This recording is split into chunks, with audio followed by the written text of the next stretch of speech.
We can all agree that the way people do die can be absolutely brutal. But what if some people could have prevented their own deaths just by not doing something so silly? In today's video, I'm going to be listing 5 stupid deaths throughout history. And I know calling them stupid can be subjective. A lot of people out there would probably be all like, well, that could have just happened anyway. Could have, but these are just a list of stupid deaths that I found across the internet where I feel as though some of this could have been prevented. Hello and welcome back, or welcome to my channel. If you don't know what's going on here, I'm a horror artist and I like to draw what I talk about in the videos. Now, I love scary facts, I love true crimes, conspiracies, anything to do with the paranormal, aliens, all that kind of good stuff, and I love to draw. So what I do is I combine all of that into these videos to hopefully bring you a unique experience. All the information that is in my videos has been researched across the internet and different sources, but anything that is consistent across the different sources that I do find will go into this video. Now, I can't get any sponsors or anything like that because I'm not an overly huge channel, but if you want to support me, I do have a Redbubble store and I do have an Etsy store. So on my Redbubble store, I do have prints that you can go and purchase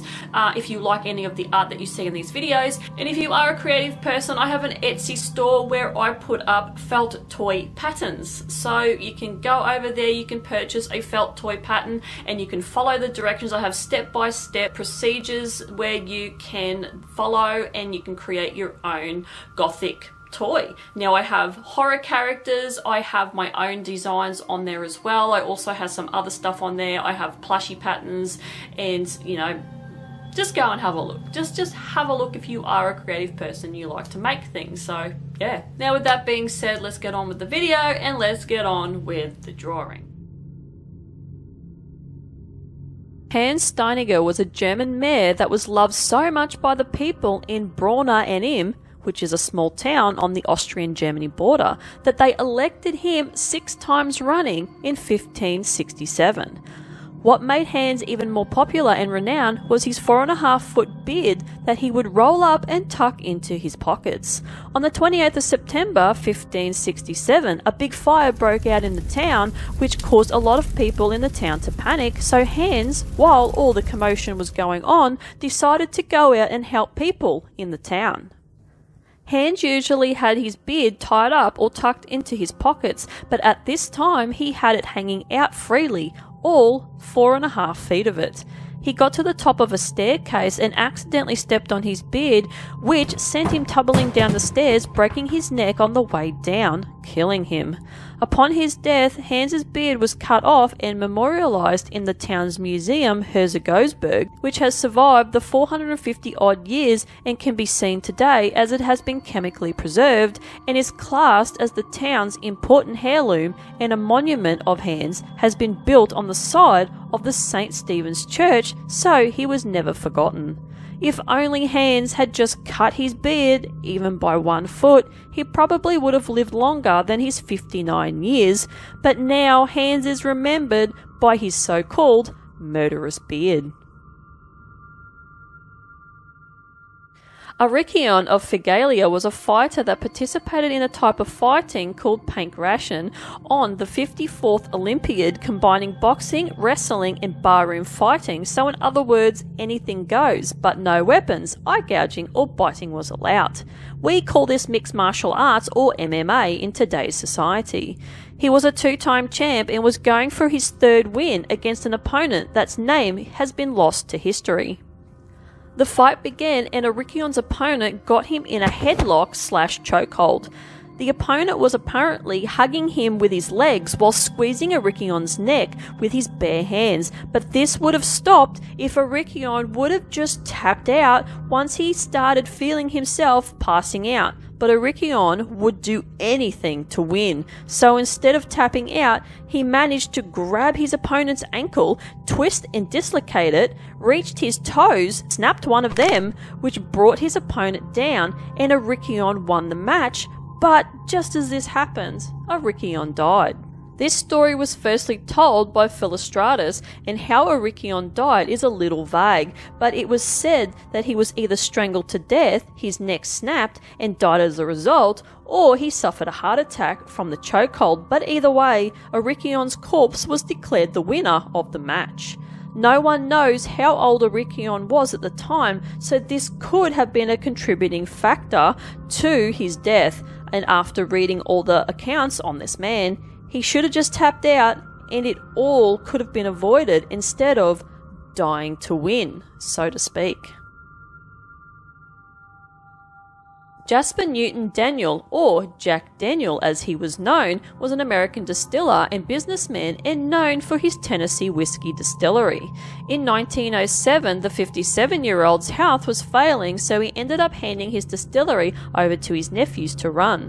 Why was his health failing? Well, apparently back in 1907, Jack went into his office at the distillery one early morning to access his safe. He tried to get into his safe but had forgotten part of the combination, so in pure anger he kicked his safe, breaking his toe, but Jack did not get it attended to and the toe festered and got infected, and soon after the toe went gangrene, so he needed surgery to remove his toe, but this wasn't the end of the problems that stemmed from this particular injury, as he needed several more surgeries over the next few years, but in the end Jack needed surgery to remove his whole leg, and he became bedridden. Then Jack got blood poisoning and ultimately died in 1911.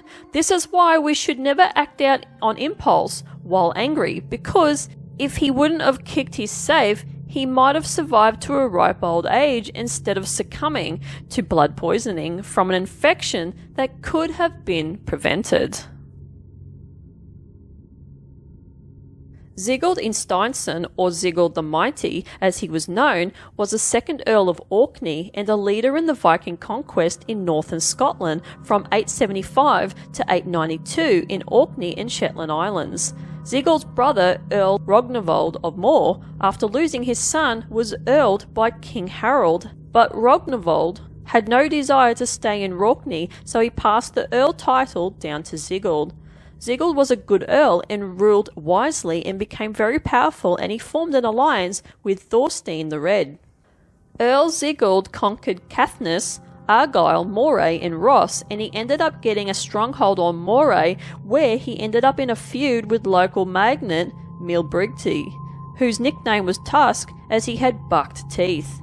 It was speculated that Sigurd and Milbrigti's feud was over Sigurd coming into Scottish territory and doing raids, so both men agreed upon settling their differences by each bringing 40 men to a battle and no more.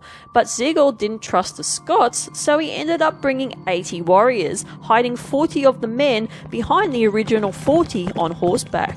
Milbrigti became aware of the extra men when he saw 2 sets of feet on either side of the horses, and then ordered his men to slay 2 men each, and the battle began.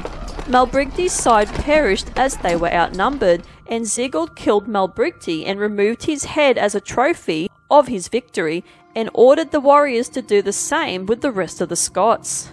Sigurd took Milbrigti's head and fastened it to his saddle on his horse. Sigurd and his men moved on, and while riding home, one of Milbrigti's gnarly buck teeth rubbed against Sigurd's leg, causing an infection that killed him in the end. In the end, Milbrigti got his revenge from beyond the grave, but if only Sigurd hadn't placed it in the position on that saddle, he may have lived a longer life. Angela Isadora Duncan, who was known as just Isadora Duncan, was an American dancer and choreographer whose specialty was contemporary dancing and performed for audiences throughout America, Europe and Soviet Russia. She became very popular over her distinct and unique way to dance. She had 3 children, all to different fathers, but her first 2 daughters, Deidre 7 and Patrick 3, died in a car accident with their nanny in 1913 when the car plummeted into the river Seine. Isadora got depression afterwards, and in 1914 begged an Italian stranger to sleep with her to give her another child. She fell pregnant, and once the boy was born, he died not long after. Isadora's dancing dwindled as she struggled with her mental health more and more, and by 1921 she met a man in Russia called Sigurd Eysteinsson, who was 18 years her junior, and they got married, but this was short-lived. And then, in 1925, Sigurd was found dead in his hotel room. Isadora got more and more extremely depressed from the death of her children that she started suffering from financial issues, scandalous love interest, and being absolutely drunk in public and making a nuisance of herself. On the 14th of September 1927, Isadora was driving through France as a passenger in Benoit Falchetti's Amelie car with a very, very long scarf that was wrapped around her neck. It was flowing out the back of the car and was a hand-painted silk arrangement created by Russian artist Roman Chatsov. Friend Mary Desty told Isadora to wear a cape as the weather was cool and the car was a convertible, but Isadora ignored her and only wore the scarf. Her scarf draped over the side of the car and got caught under the wheel well around the open spoke wheel and the rear axle, and it pulled her from the car and snapped her neck, killing her instantly. But that was not known at the time of the accident. She was rushed to hospital but was pronounced dead on arrival. Isadora should have listened to her friend and took the scarf off and put the cape on. So what do you think about these deaths? Are they stupid or just some of many ways to die that couldn't have been avoided? Let me know what your thoughts are in the comment section down below. Now, the illustration that I decided to do for the video today was the vision that I got generated for combining all of these stupid deaths, and I come up with this so-called creature. And the creature has a beard, so that incorporates the first one that I said about Hans Steininger.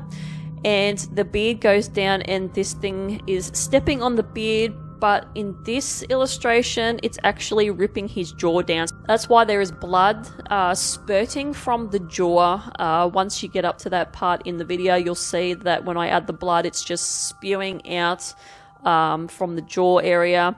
And then there is the scarf incident, and there's some hands. I don't know why this just came to me, you know, with the drawing where there's these arms coming up from the ground, and there's a couple coming up from the side of the picture as well, just coming out of nowhere. And yeah, this one coming from the ground is pulling the scarf. This also represents the chokehold in the Arrhichion story as well. So the neck is being choked, but it's also being pulled, which is part of the last story about Isadora. And then I've got the infected toe, which is swollen, and the veins going up into the leg are like the poison, the infection going up into the body. And then you got the head from the Viking story with Sigurd.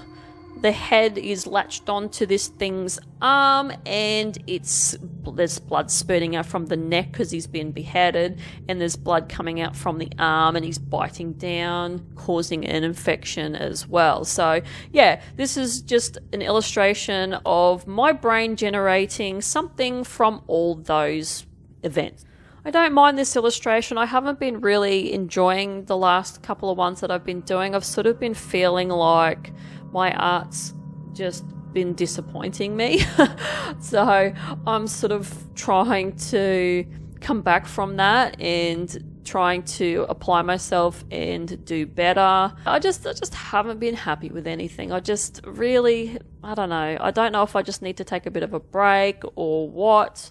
I have been quite busy doing other things, like I work part-time, so that's a thing. And then I've got my Etsy store, which I've really been pouring a lot of my time into, trying to get a lot more patterns out there and doing the stuff that I really wanted to do on there. And then also just trying to do other stuff and manage, you know, just trying to manage life basically. So yeah, I just got to work out what I need to do to try and sort of feel better with my art. Maybe I'll try different media. Who knows? Maybe I need to mix it up and try something different for a bit. So stay tuned for that, because there is something different coming. So that's going to be a surprise. But anyway, that is it from me. Hopefully you enjoyed this video, and if you like this kind of content, like and subscribe. Dislike it, I couldn't give two shits what you do, because anything that you give me interaction wise goes towards the algorithm and helps for other people to find me. And hopefully you watch what is ever left of this video and see how this illustration turns out, and I will see you guys in the next one. Bye.